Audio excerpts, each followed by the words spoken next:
who was up late last night working on Bisque. This girl. Last night I was working on 2 API integrations that I think are really cool, that I'm really excited about. So let's talk about them. I'm really about leveraging existing technology. Like, if there is something out there that can make survey taking easier, a better experience, I don't necessarily have to rebuild it. Like, I can leverage it, right? So I'm doing that in 2 ways.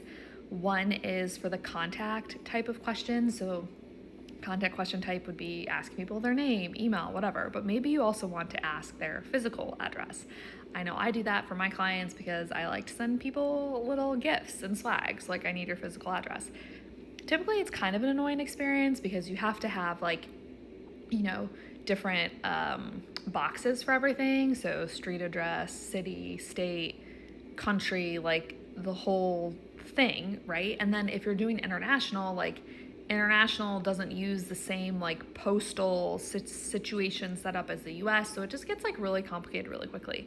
So I decided to actually build into Bisque the Google Places API. So if you're ever like checking out of a store online and you can just like type in your address and like automatically comes up like perfectly formatted for the postal service, like that type of thing. So that is set up now in the contact question type, which I'm really excited about. And the other place I'm using a Google API is I'm using Google Translate.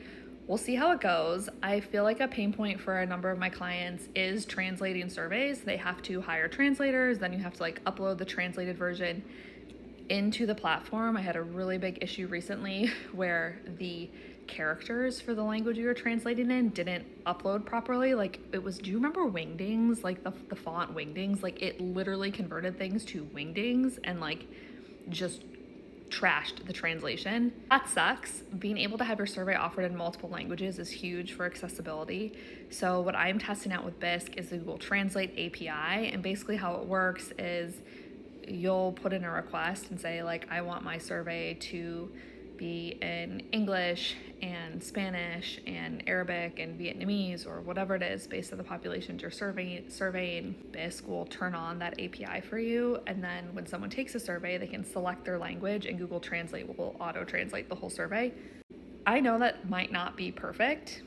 I do feel like their translations have gotten much better. And I feel like I know this firsthand because when I had the Wingding situation, I had to go in and retranslate everything, and I could compare like the original version to what Google was suggesting with the right characters, and very similar, identical, really. So I'm excited to test it out. It might not be perfect, but I think it's like a step in the right direction towards accessibility. So pumped.